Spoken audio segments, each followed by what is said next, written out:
we're grinding and moving and going, and lo and behold, I felt like I was getting ready to hit that climax, girl. And I started to feel him. He felt like he was getting ready to do the same thing, and it started to get real hot and heavy, and I heard that creak on that stair.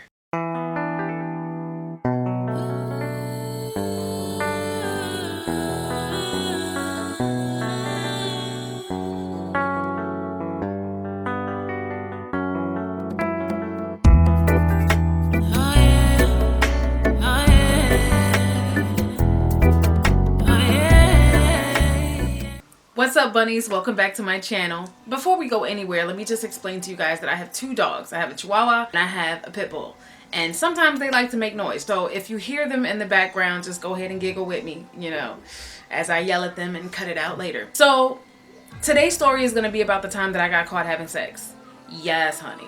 I got caught having sex. This is probably a story that a lot of you can relate to. So hopefully you guys laugh along with me. The reason why I'm telling you this story today is because it's funny. When I look back on it, at the time it wasn't funny at all because I got whooped. But looking back on the story, it is funny to me. I'm going to tell you guys the story today. Hopefully you find it just as entertaining as I do right now looking back on it. So back when I was around 12 years old, I lived in a suburb right outside the city of Chicago. It's called Harvey.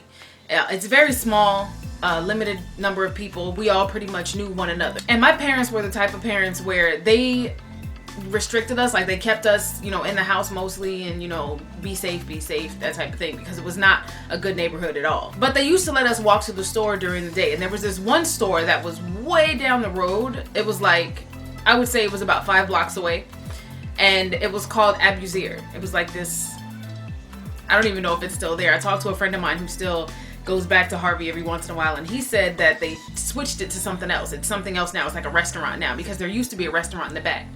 But anyway, so the store was called Abusir. It was like this ethnic grocery store because there was a lot of Spanish people in the area, whatever. So my brother and I, who we've always been very, very close, my brother and I, so we walk down to the store all the time to get stuff for my dad when he's about to cook. My dad is the cook of the house. He will throw down even to this very day. So we're walking to the store to get some stuff, and this guy that I've never seen walks past me in the store. Now remember, I'm 12, but I'm developed, okay? So he walks by me and he kind of, gives me that look. You know how they give you that look? They be like, they size you up and look at you like they can sop you up with a biscuit. Yeah. So he looks at me like that. And if you haven't already seen the video describing that I was molested at 11, you should probably go check that out first so you can get the backstory on what happened when I was 11. But at this point, I feel like I'm seasoned in sex. Like I can do whatever I want to do because I'm grown now. So he sizes me up like I'm the sexiest thing he's ever seen. So I smile, that little coy smile you give him. You be like, hey. We get he walks by me, and I don't really remember if he said anything to me. All I remember is a brother man was good looking. Okay. My sister, when she met him, because he did come by the house, we're gonna get there. Just stay with me for a minute. Stay with me. So he's a very good looking guy, and I'm smitten because I'm like, handsome people just, good looking people just don't talk to me. I don't know what it is about good looking people that don't want to talk to other good looking people, but I thought I was good looking, and I was like, well, if he is looking at me like that, then he must think that I'm sexy too. And now my dogs want to play. Please ignore it.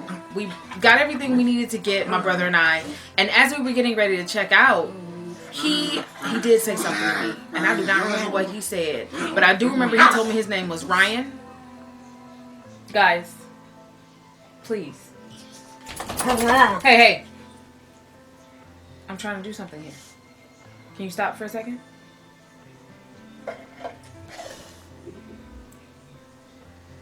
So I remember him telling me that his name was Ryan, and that has been in my memory since that day because he has to be one of the most good looking guys I've ever met, especially in that city being so small, the suburb being so small.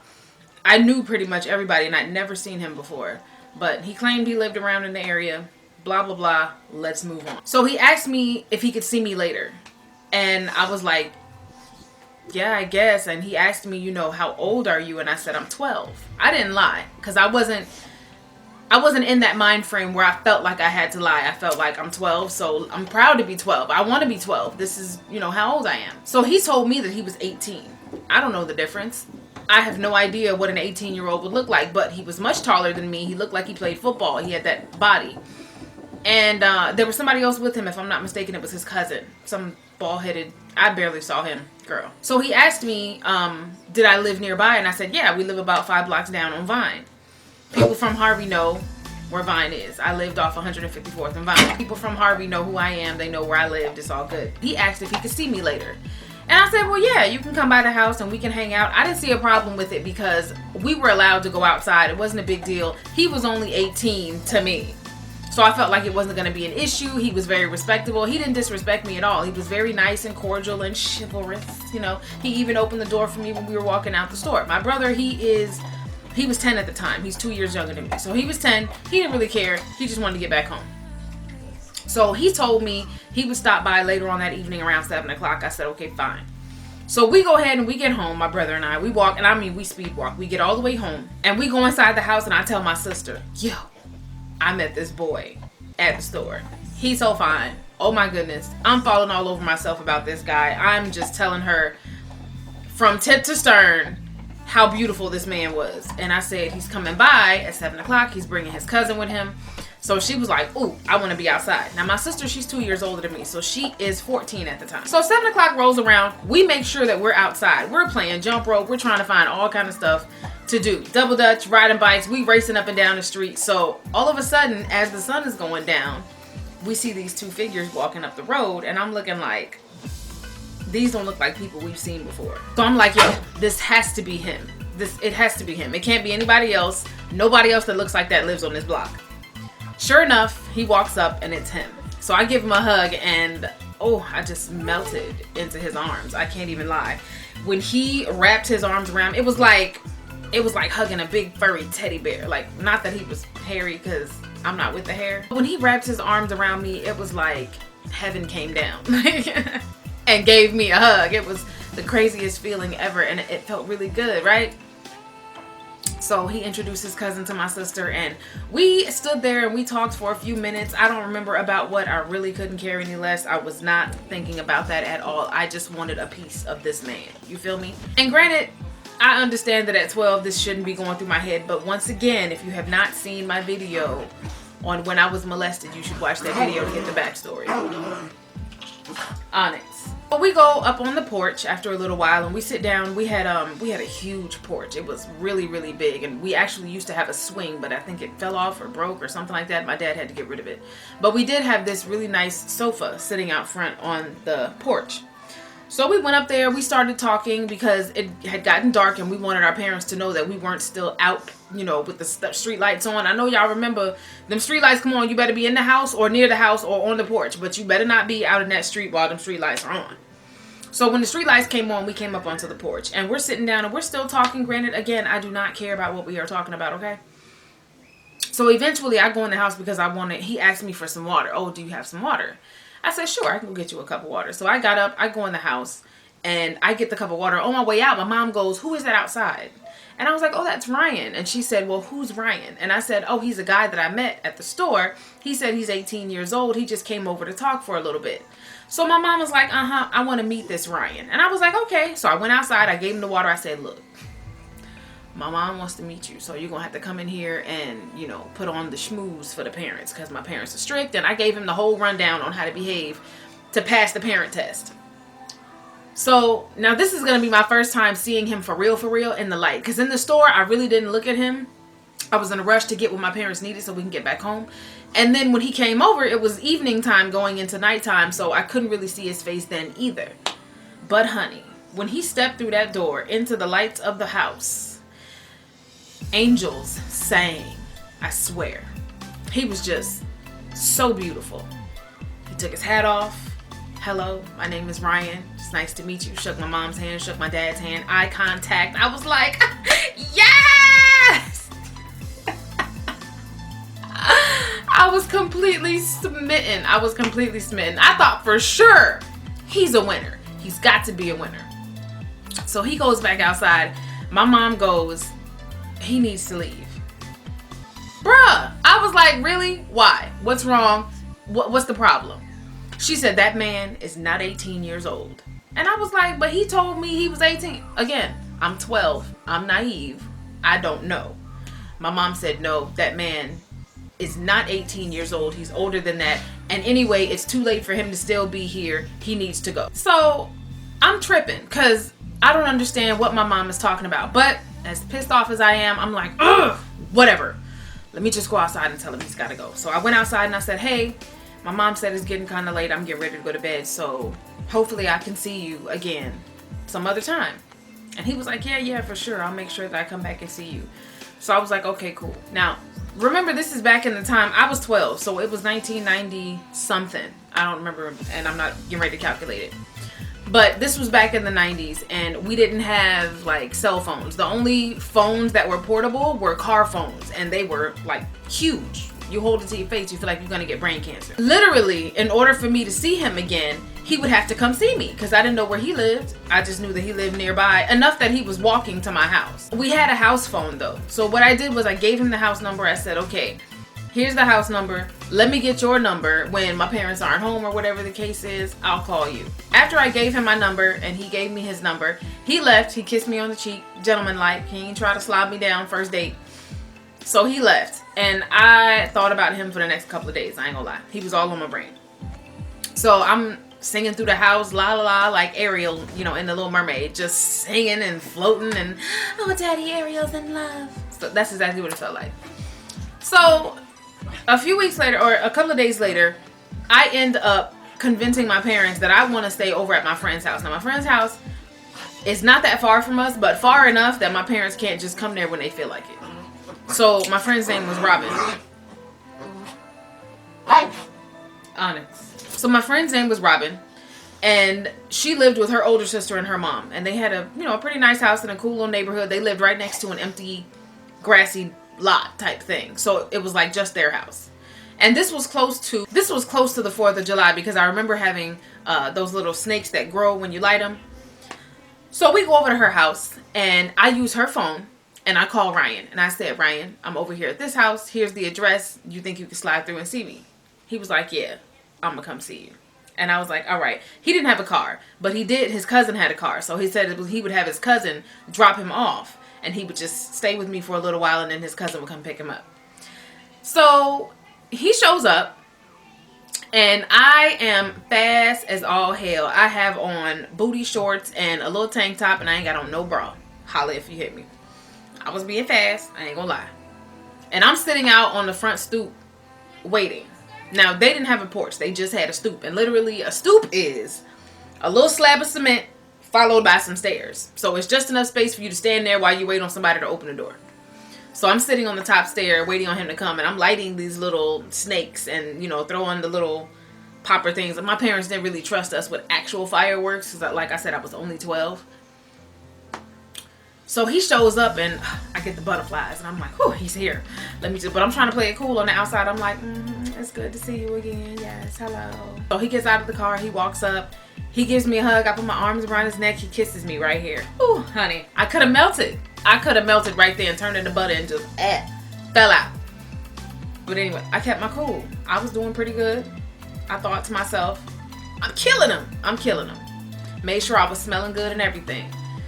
So he sits down and I sit down, in between his legs and he, rubbing on my shoulders and we just talking and vibing together and I'm really, really digging him, right?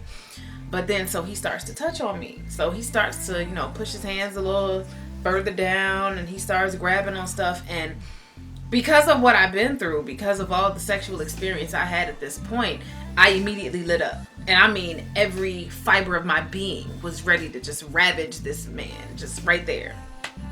So he's touching me and I'm falling all into it. You know how we are, ladies. I was just, yes, right there. Yeah, kiss me there. And I was giving it to him, right? Getting him all worked up. I could feel him, coming to attention on my back, if you know what I mean. So I told him, everybody's downstairs in the basement watching TV. Let's go lay on the couch. So he was like, all right, you sure? And I was like, yeah, it's good. Don't worry. Now, the way their house was set up, I knew their house because we had been there plenty of times before. And they were. Their mom was asleep. She was in her room, and her room was toward the back of the house. And Robin and her sister were downstairs in the basement, which was actually kind of like a den. They were down there watching TV. They had the light on. And the way their house was set up was anytime anybody was coming upstairs, the stairs would creak. So you would know long before anybody was getting close enough that they could see you that they were coming. So we got up, we went into the house, and he laid on the couch and I laid on top of him. And we started making out. So we started kissing, and oh, this feels kind of weird to be telling this story because it's real sexual for a 12-year-old, but this is my life. So we started getting real into it, like real heavy. I mean, he's panting and I'm panting, and I really don't know what I'm doing, but I'm just going with it. Like whatever he decides to do, I let him do it. Like he had given me a massive wedgie from pulling on my shorts. Onyx. He had given me like this massive wedgie from pulling on my shorts and grabbing on me, and I felt alive. I felt like he was craving me. He really wanted me. Like he couldn't get enough of me. Like this guy he was really, really into it. I mean, he was groaning and grunting in my ear, and I'd never heard anything like that before. I didn't even know men made noises. And I know that's weird, but it's the truth. I had no idea. So it made me feel alive. I felt like a woman. I felt like I got something he wants, and it just lit me up from the inside, and I just kept going with it, and we're grinding and moving and going, and lo and behold, I felt like I was getting ready to hit that climax, girl, and ooh. And I started to feel him. He felt like he was getting ready to do the same thing, and it started to get real hot and heavy, and I heard that creak on that stair. And I was like, so I slid off him to the side real quick in between the couch, and turns out it was Robin's older sister that was coming upstairs. Now, mind you, the room that we're in is dark. Even though we're on a couch, all the lights are off except for the light from downstairs where she was coming from. And I know enough to know at 12 years old that her coming up into the darkness from being in that light, her eyes aren't going to adjust quickly enough for her to see what's going on. So instead, I just slid off to the side of him to make it look like we were just laying there. So she came up, she didn't say anything, she went into her room. And I was like, damn, what are we gonna do? And he was like, I came. He was like, I came. And I was like, oh, me too. And I did, I really did. I didn't know that's what it was at the time, but I did. And I didn't know that he did either, but I was thinking to myself, yo, a million thoughts went through my head. I was like, how in the world could how did I make him, like, I was at a loss for words. I had no idea what to say. And I was like, he was like, maybe I should go, huh? And I was like, yeah, because if she's coming upstairs, that means Robin's coming up, like, because she came up and actually went to her room like she was going to bed. It was late. I think it was after midnight. And I was like, yeah, let's go call your cousin so he can come get you. But we got up and I gave him the phone, and he called his cousin, and his cousin came and got him, and he kissed me and told me that he wanted to see me again. And he told me I was intoxicating. I remember that. He told me that I was intoxicating. And at the time, I didn't know what that meant. I had to go look it up. But it felt really good to know that I had this effect on a man. Not even a day or two later, I was back at home. And my mom came bursting into my room and beat the crap out of me with a belt. And she didn't tell me why at first. And all she kept saying was, you want to have sex, you want to have sex. And I was like, wait, what? What's happening? What's going on? Because we didn't even take our clothes off, bro. We was dry humping, and you know what I mean? So I felt like my mom was misled by somebody. Somebody done lied to my mama, and she beat me within an inch of my life. Like, I felt like I was gonna die. It was one of the worst spankings I've ever had. And we had a little bedroom in our basement, real tiny, but enough for one person to be in. And I was a real emotional kid, especially after what had happened to me, what I had been through. It was fresh in my mind, you know, that I was just recently molested not even a year ago. And, you know, now I've finally found somebody. I feel like we've got this real good connection going. And even though I don't understand what's happening, I feel this deep connection with this guy. And I feel like I'm just being beat for no reason. So I decided I'm going to go stay downstairs in that room because I felt isolated and alienated anyway. I felt like the black sheep. I felt like I don't even give a... So I went and I stayed down in that bedroom. And that evening, while I was laying in there, I was still sniffling and sobbing because it hurt. I had welts all over my body, and I bruise easily. So that's just what happens. So I'm down there and I'm nursing my wound, so to speak, and I'm watching TV, and I'm just thinking, like, I hate my mom. Like, I hate her because she didn't even ask me anything. She just assumed that I was having sex, and I don't even know what sex feels like. And even though I was molested, I was never penetrated. I'm still a virgin.